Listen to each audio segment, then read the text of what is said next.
રાંધણ ગેસના ભાવમાં 50 રૂપિયાનો વધારો. યુપીએ સરકારમાં રાંધણ ગેસના ભાવમાં વધારો કરતા ત્યારે ભાજપ મહિલા મોરચો રોડ પર ઉતરી જતા આમ આદમી પાર્ટી દ્વારા કલેક્ટર કચેરી ખાતે વિરોધ નોંધાવ્યો.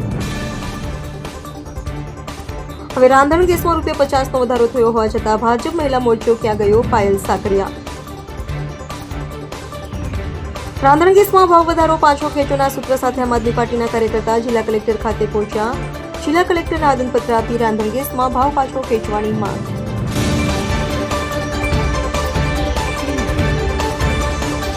આજે સુરત શહેર આમ આદમી પાર્ટી સંગઠન દ્વારા અમે કલેક્ટરશ્રીને આવેદન આપવા માટે આવ્યા છીએ કે જે કેન્દ્ર સરકાર દ્વારા જે રાંધણ ગેસના ભાવમાં જે 50 રૂપિયાનો જે વધારો કરવામાં આવ્યો છે તાત્કાલિક ધોરણે પાછો ખેંચવામાં આવે. આર્થિક પરિસ્થિતિ ખૂબ ખરાબ છે, મોંઘવારીની સામે લોકો લડી રહ્યા છે અને આપણને પણ ખબર છે કે આર્થિક પરિસ્થિતિ નબળી હોવાના કારણે એની સામે ના લડી શકવાના કારણે ઘણી બધી આત્મહત્યાના કિસ્સાઓ આપણે જોયા છે. તો આની સામે સરકારે સહકાર આપવાના બદલે, સહયોગ આપવાના બદલે આવી રીતના ભાવ વધારો કરીને લોકોની મજાક બનાવી રહ્યા છે. જે સમયે ભાજપની સરકાર નહોતી ત્યારે આ જ ભાજપના નેતાઓ વચનો આપતા હતા, વાયદાઓ આપતા હતા કે અમારી સરકાર બનશે તો અમે ભાવ ઘટાડો કરીશું. આજે ડબલ કરતાં પણ વધારે ગેસના બાટલાનો ભાવ થઈ ગયો છે. તો આ ભાજપના નેતાઓ કેમ ચૂપ છે? કેમ મહિલા મોરચો ચૂપ છે?